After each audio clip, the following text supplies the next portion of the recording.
Hello friend, welcome back to new video. चलिए जानते हैं आज के मुख्य समाचार। लेटेस्ट न्यूज है, नई जानकारी है, देश और दुनिया की खास खबर है जो जानेंगे एक एक करके। चलिए शुरू करते हैं। देखिए दोस्तों, बात कर ले सबसे पहले ईंट, सीमेंट और टाइल्स पर जीएसटी कटआउट के बाद रेट क्या होगा। जी हां, ईंट, सीमेंट और टाइल्स सस्ता होने वाला है जीएसटी के नए रेट के बाद। दरअसल अब 5% जीएसटी लग रहा है। पहले 18 और 28% लगता था। जीएसटी रिफॉर्म से घर बनाने के लिए सीमेंट और ईंट सस्ता हो गया है। सीमेंट पर जीएसटी 28% से घटाकर 18 कर दिया गया है। ईंट, ग्रेनाइट, ये सारी चीजें सस्ती हो गई। 18% जीएसटी लगता था ईंट पर, 5% लगेगा। 22 सितंबर से कटौती कर दी जाएगी। उसके बाद खरीदने वालों को सस्ता मिलेगा, राहत मिलेगी। 50 किलो सीमेंट की बोरी का रेट 400 से 420 रुपए है। कटौती के बाद 50 से 70 रुपए की कमी आ जाएगी, यानी कि 350 के आसपास आ जाएगा। एक बोरी सीमेंट तो घर में लगता नहीं है, तो आप समझ सकते हैं कि कितना रुपए बचेगा। मान लीजिए कि 40 लाख के घर में सीमेंट का इस्तेमाल 8 लाख रुपए का होता है, तो ये अब जीएसटी कट होने के बाद 80,000 रुपए की सेविंग हो जाएगी। तो आपको समझना चाहिए और अभी खरीदारी से बचना चाहिए। यूपी के जिले में 9,000 से ज्यादा लोगों को अब नहीं मिलेगा मुफ्त राशन। आज से राशन वितरण शुरू हो रहा है। विभाग ने फैसला लिया है, मच गया है हड़कंप। सीतापुर हो, सुल्तानपुर हो या यूपी का कोई जिला हो, अगर आप विदेश में नौकरी कर रहे हैं तो राशन कार्ड अब आप पर भारी पड़ गया है। दोस्तों, पहले यूपी सरकार ने ही इजराइल में नौकरी दिलाई है। अब जो इजराइल में या फिर सऊदी अरब में नौकरी कर रहे हैं, उनके राशन कार्ड को सरकार रद्द कर दे रही है। जिनके नाम पर मुफ्त राशन उठाया जा रहा था, अब उनके नाम को हटा दे रही है। जरा सोचिए कि क्या कोई लोग बाहर कमाने जा नहीं सकते? आपने ही तो मजदूरों को, श्रमिकों को नौकरी दिलाई थी इजराइल में, अब वो नौकरी करने चले गए तो आप उनका राशन कार्ड कैसे रद्द कर सकते हैं? जनता में आक्रोश है। अब सीतापुर में चौंकाने वाला मामला आया है, जहां पर सऊदी अरब और इजराइल जैसे देशों में काम कर रहे 9,122 लाभार्थियों की पहचान हो गई। मुफ्त राशन उठाया जा रहा था। इन लोगों के राशन वितरण पर रोक लगा दी गई है। अब जब ये 10 तारीख को आज राशन लेने जाएंगे तो इनके परिवार के लोगों को राशन नहीं मिलेगा।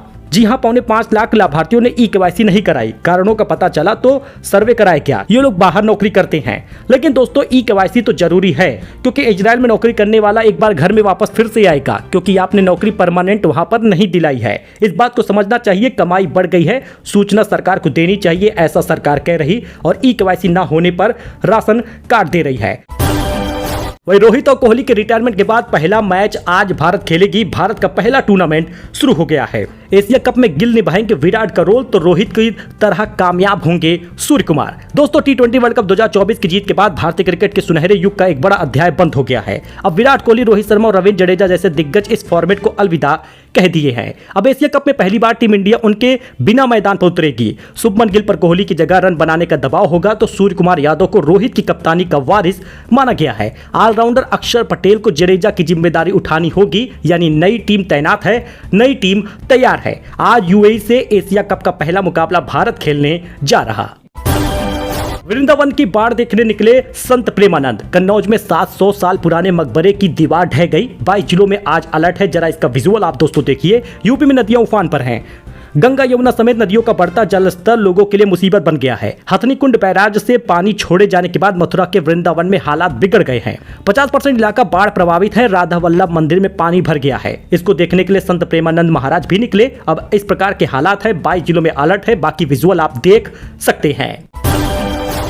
वो यूपी के 28 आईपीएस अधिकारियों के ट्रांसफर हो गए हैं। तिलोत्तमा वर्मा लंबी छुट्टी पर गई हैं। राजीव सबरवाल को चार्ज दिया गया है। सतीश गणेश की लखनऊ वापसी हो गई है। यूपी सरकार ने सोमवार को शाम को 28 आईपीएस अफसरों के ट्रांसफर कर दिए हैं। इनमें पीपीएस से आईपीएस बने 12 अफसर भी शामिल हैं, जिन्हें नई तैनाती दी गई है। लखनऊ में 9 साल में 4.5 करोड़ हड़प लिए। एक नाम पर पहचान से 6 जिलों में नौकरी कर रहा था। एफआईआर हुआ है। अखिलेश सरकार में हुई थी भर्ती। आरोपी का चेहरा देख लीजिए। ये यूपी के 6 जिले में एक ही नाम पर एक ही पहचान से एक्सरे टेक्नीशियन की नौकरी कर रहे हैं। अर्पित सिंह इनका नाम है। डायरेक्टर डॉक्टर रंजना खरे ने लखनऊ के वजीरगंज थाने में एफआईआर दर्ज कराई है। कानपुर में 10 सितंबर को आएंगे अभिनेता अक्षय कुमार। आज के दिन फिल्म जॉली LLB 3 का ट्रेलर होगा रिलीज। शहर में पान और लड्डू बांटे गए हैं। स्टार स्टूडियो 18 की फिल्म जॉली LLB 3 का ट्रेलर 10 सितंबर को कानपुर और मेरठ में एक साथ लॉन्च होगा। फिल्म में अक्षय कुमार कानपुर में जॉली मिश्रा और अरशद वारसी मेरठ के जॉली त्यागी का किरदार निभा रहे हैं। वही दोस्तों, चांदी का जलवा है। एक्सपर्ट कह रहे हैं कि 1.5 लाख तक जाएगा भाव। अभी भी मौका है, क्या खरीद सकते हैं? मोतीलाल ओसवाल जैसी बड़ी फर्मों का मानना है कि मीडियम से लॉन्ग टर्म में चांदी की चाल जारी रह सकती है और घरेलू कीमतें 1.5 लाख रुपए प्रति किलोग्राम तक जा सकती हैं। यानी अगर आप सोना चांदी खरीदना चाहते हैं, बेहतर मौका है। MCX पर चांदी की कीमत मंगलवार को फिर से तेजी के साथ कारोबार करती हुई नजर आई और रिकॉर्ड स्तर पर पहुंच गई। M6 पर चांदी की कीमत 0.5% बढ़कर 1,26,200 रुपए प्रति किलोग्राम के ऊपर पहुंच गई है। ये कीमत 1.5 लाख तक जा सकती है। दोस्तों, योगी सरकार का बड़ा फैसला है। अब विंध्याचल रेलवे स्टेशन का नाम बदल जाएगा। योगी सरकार ने विंध्याचल रेलवे स्टेशन के नाम को बदल देने की बात कही है। अब ये रेलवे स्टेशन विंध्याचल धाम रेलवे स्टेशन के नाम से जाना जाएगा। प्रमुख सचिव अजय चौहान ने बताया कि डीएम पवन कुमार गंगवार को इस आशय में संस्तुति प्रस्तुत कर दी गई है। वृद्धावस्था पेंशन में 2 लाख लाभार्थियों के लिए बजट देने का प्रस्ताव प्रयागराज ने दिया है।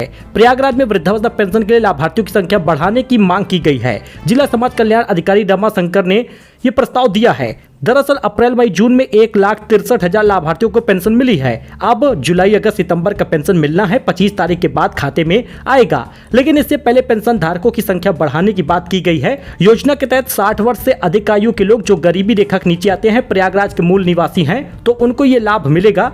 तो ऐसे में अब 16,000 और लाभार्थी बढ़ जाएंगे। 25 तारीख को यूपी की पेंशन जारी होगी। 3,000 रुपए खाते में आएगा।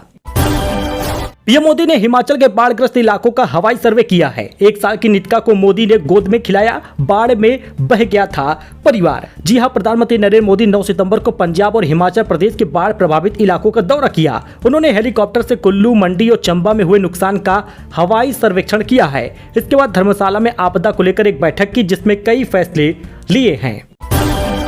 मिनिस्टर बोले, टिकटॉक बैन हटाने का कोई फैसला नहीं है, कोई प्लान नहीं है। भारत में फिर से शुरू होने की अटकलें थी। 2020 से देश में बैन है चीनी ऐप। आईटी मिनिस्टर अश्विनी वैष्णव ने कहा कि भारत में popular short video app TikTok पर लगा बैन हटाने का कोई प्लान अभी सरकार नहीं कर रही। दोस्तों, सोना चांदी की कीमत एक बार फिर से बढ़ गई है। अब जरा कीमत सुनिएगा। सोना ऑल टाइम हाई पर पहुंच गया। 1106 रुपए बढ़ गया। 1,09,000 रुपए 10 ग्राम पहुंचा है। इस साल कीमत 33,000 रुपए बढ़ गई है। क्या कोई इतना रिटर्न मिलेगा? जी हां, आज भी आप इन्वेस्ट कर सकते हैं सोना चांदी में। सोना खरीदिए, 1 साल में ही कीमत 33,000 रुपए बढ़ गई है। चांदी की कीमत 1,25,000 पहुंच गई है। IBJ की रिपोर्ट के अनुसार 1106 रुपए सोने का दाम बढ़ गया 24 कैरेट और 276 रुपए चांदी की कीमत बढ़ी है। अच्छा, नेपाल में जेन जेड प्रदर्शन क्यों शुरू हुआ? फेसबुक, इंस्टा, यूट्यूब समेत 26 सोशल प्लेटफॉर्म बैन हो गया है।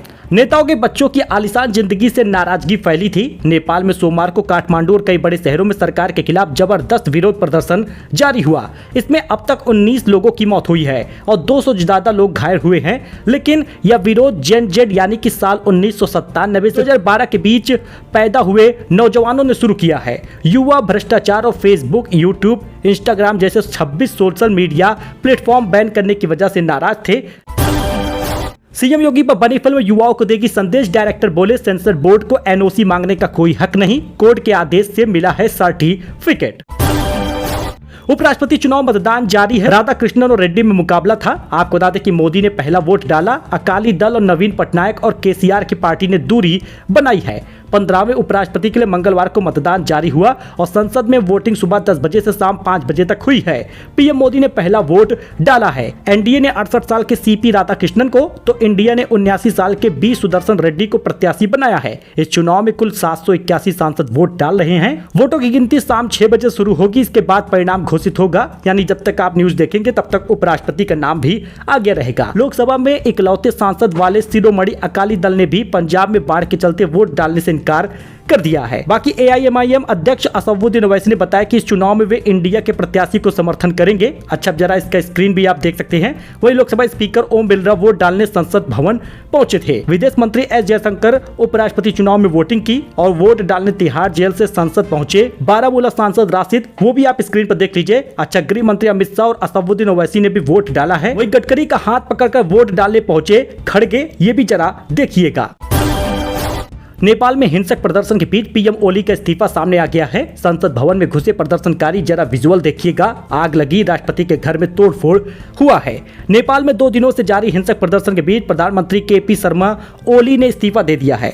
कल सोशल मीडिया बैन और भ्रष्टाचार के खिलाफ पूरे नेपाल में प्रदर्शन शुरू हुआ, जिसमें अब बहुत सारा नुकसान हो चुका है। 400 से ज्यादा लोग घायल हैं। आज प्रदर्शनकारी संसद भवन में घुस गए, आगजनी की है। ओली से पहले 4 मंत्रियों ने इस्तीफा दिया, जिससे उन पर पद छोड़ने का दबाव बढ़ गया। प्रदर्शनकारियों ने पूर्व प्रधानमंत्री पुष्प कमल दहल प्रचंड, शेर बहादुर देवबा, कल गृह मंत्री के पद से इस्तीफा देने वाले रमेश लेखक, संचार मंत्री पृथ्वी सुब्बा गुरंग के घर आगजनी की थी। संसद भवन का फोटो देख सकते हैं। पीएम ओली का निजी निवास जो है उसकी आप स्क्रीन देख सकते हैं। गृह मंत्री का निजी आवास देख सकते हैं। कहीं ऐसी कोई जगह बची नहीं जहां पर भगदड़ या फिर हिंसक प्रदर्शन न हुआ हो। वित्त मंत्री को दौड़ा दौड़ा कर पीटा है। जरा इसका विजुअल आप स्क्रीन पर देखिएगा। अच्छा, वहीं पर दूध, दवाई समेत कार, बाइक हो जाएंगे सस्ते, क्या होगा महंगा, जरा इसका स्क्रीन आप देख लीजिए और जानकारी जान लीजिए, क्योंकि कोई सामान खरीदने वाले हैं तो सबसे पहले आपको जानकारी होनी चाहिए। जीएसटी में 4 की जगह अब महज 2 ही स्लैब हैं, 5 और 18%। नमकीन, भुजिया से लेकर हेयर ऑयल और घी, ये सारी चीजें सस्ती हो जाएंगी, लेकिन कुछ लाभ व्यापारियों को मिलेगा तो कुछ कस्टमरों को मिलेगा। नमकीन मिठाई विक्रेता एसोसिएशन के कुछ हरवानी ने कहा कि ये कदम न केवल व्यापार के हित में है, बल्कि नमकीन, भुजिया, मिक्सर पर जीएसटी 12 से 5% होने पर कीमतों में कमी आएगी। लेकिन अब क्या पैकेट में 5 रुपए वाली नमकीन भी सस्ती हो सकती है? क्या उसकी क्वांटिटी को बढ़ा देंगे? इस पर कोई फैसला अभी नहीं हुआ। व्यापारियों को ज्यादा लाभ होगा, ऑटो सेक्टर में तेजी आएगी, लेकिन जो सामान महंगा हो रहा है उसका असर ग्राहकों पर होगा। जहां बीड़ी सस्ती हो रही तो सिगरेट, पान मसाला महंगा हो जाएगा। सिगरेट का कोई पैकेट 256 रुपए में मिलता था तो उस पर 28% जीएसटी लगती थी, अब 40% लगेगा तो उसकी कीमत 280 रुपए हो जाएगी। छोटी कार, बाइक सस्ते होंगे, लेकिन लाभ कब से मिलेगा ये 22 सितंबर से आपको पता चलेगा। तो दोस्तों, ये उत्तर प्रदेश की कुछ खास खबर थी, नई जानकारी थी, लेटेस्ट न्यूज था जो आपके साथ शेयर किया गया है। दोस्तों, आपके सपोर्ट की जरूरत है। वीडियो को लाइक करिएगा, कमेंट करिएगा कि आप ये वीडियो कहां से देख रहे, चैनल को सब्सक्राइब करके जाइएगा। धन्यवाद।